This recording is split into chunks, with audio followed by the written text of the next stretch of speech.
ಶ್ರೀದೇವಿ ಭೈರಪ್ಪ ಅವರಿಂದ ಇನ್ಸ್ಟಾಗ್ರಾಮ್ನಲ್ಲಿ ಒಂದು ಪೋಸ್ಟ್ ಹಾಕಲಾಗಿದೆ. ತಾನು ಅಮೆರಿಕಾಗೆ ಹಿಂತಿರುಗ್ತಾ ಇದ್ದೀನಿ ಅನ್ನುವಂತಹ ವಿಚಾರವನ್ನ ಅಲ್ಲಿ ಉಲ್ಲೇಖ ಮಾಡಿದ್ದಾರೆ. ಈ ವೇಳೆ ಸಹಕರಿಸಿದ ಎಲ್ಲರಿಗೂ ಕೂಡ ಧನ್ಯವಾದ ಅಂತ ತಿಳಿಸಿದ್ದಾರೆ. ನಿಮ್ಮ ದಯೆ ಋಣ ತೀರಿಸುವ ಅವಕಾಶ ಸಿಗಲಿ ಅಂತ ಕೂಡ ಬರೆದುಕೊಂಡಿದ್ದಾರೆ. ಇವತ್ತು ಕೌಟುಂಬಿಕ ನ್ಯಾಯಾಲಯದಲ್ಲಿ ವಿವಾಹ ವಿಚ್ಛೇದನ ಅರ್ಜಿಯ ವಿಚಾರಣೆ ಇರೋದ್ರಿಂದ ಅದರ ಬೆನ್ನಿಗೆ ಈ ಕಡೆ ಇವರೊಂದು ಪೋಸ್ಟ್ ಹಾಕಿದ್ದಾರೆ ಇನ್ಸ್ಟಾಗ್ರಾಮ್ನಲ್ಲಿ. ನಿಮ್ಮ ದಯೆ ಋಣ ತೀರಿಸುವ ಅವಕಾಶ ನಂಗೆ ಸಿಗ್ಲಿ, ಇಷ್ಟು ದಿನ ನನ್ನ ಜೊತೆ ಇದ್ದವರಿಗೆ, ಸಪೋರ್ಟ್ ಮಾಡಿದವರಿಗೆ ಎಲ್ಲರಿಗೂ ಕೂಡ ಧನ್ಯವಾದ ಅಂತ ತಿಳಿಸಿದ್ದಾರೆ.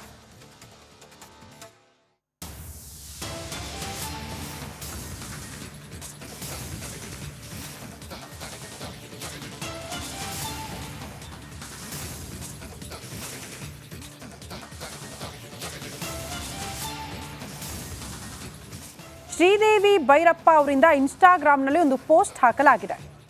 ತಾನು ಅಮೆರಿಕಾಗೆ ಹಿಂತಿರುಗ್ತಾ ಇದ್ದೀನಿ ಅನ್ನುವಂತಹ ವಿಚಾರವನ್ನ ಅಲ್ಲಿ ಉಲ್ಲೇಖ ಮಾಡಿದ್ದಾರೆ. ಈ ವೇಳೆ ಸಹಕರಿಸಿದ ಎಲ್ಲರಿಗೂ ಕೂಡ ಧನ್ಯವಾದ ಅಂತ ತಿಳಿಸಿದ್ದಾರೆ. ನಿಮ್ಮ ದಯೆ ಋಣ ತೀರಿಸುವ ಅವಕಾಶ ಸಿಗಲಿ ಅಂತ ಕೂಡ ಬರೆದುಕೊಂಡಿದ್ದಾರೆ. ಇವತ್ತು ಕೌಟುಂಬಿಕ ನ್ಯಾಯಾಲಯದಲ್ಲಿ ವಿವಾಹ ವಿಚ್ಛೇದನ ಅರ್ಜಿಯ ವಿಚಾರಣೆ ಇರೋದ್ರಿಂದ ಅದರ ಬೆನ್ನಿಗೆ ಈ ಕಡೆ ಇವರೊಂದು ಪೋಸ್ಟ್ ಹಾಕಿದ್ದಾರೆ ಇನ್ಸ್ಟಾಗ್ರಾಮ್ನಲ್ಲಿ.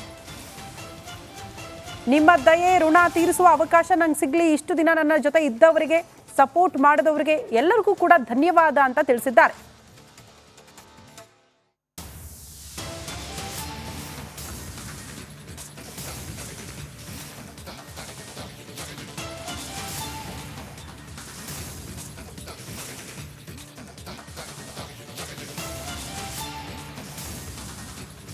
ಶ್ರೀದೇವಿ ಭೈರಪ್ಪ ಅವರಿಂದ ಇನ್ಸ್ಟಾಗ್ರಾಮ್ನಲ್ಲಿ ಒಂದು ಪೋಸ್ಟ್ ಹಾಕಲಾಗಿದೆ.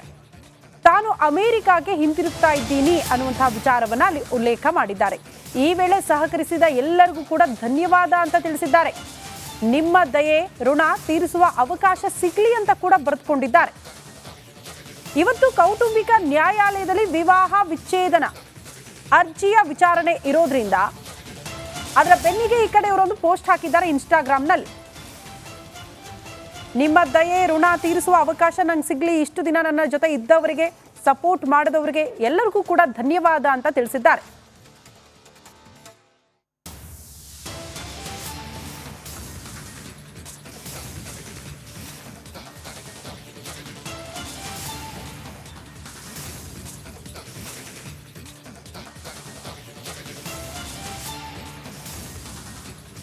ಶ್ರೀದೇವಿ ಭೈರಪ್ಪ ಅವರಿಂದ ಇನ್ಸ್ಟಾಗ್ರಾಮ್ನಲ್ಲಿ ಒಂದು ಪೋಸ್ಟ್ ಹಾಕಲಾಗಿದೆ.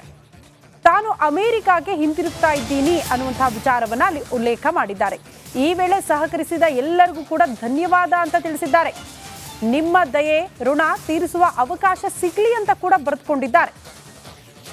ಇವತ್ತು ಕೌಟುಂಬಿಕ ನ್ಯಾಯಾಲಯದಲ್ಲಿ ವಿವಾಹ ವಿಚ್ಛೇದನ ಅರ್ಜಿಯ ವಿಚಾರಣೆ ಇರೋದ್ರಿಂದ ಅದರ ಬೆನ್ನಿಗೆ ಈ ಕಡೆ ಇವರೊಂದು ಪೋಸ್ಟ್ ಹಾಕಿದ್ದಾರೆ ಇನ್ಸ್ಟಾಗ್ರಾಮ್ನಲ್ಲಿ.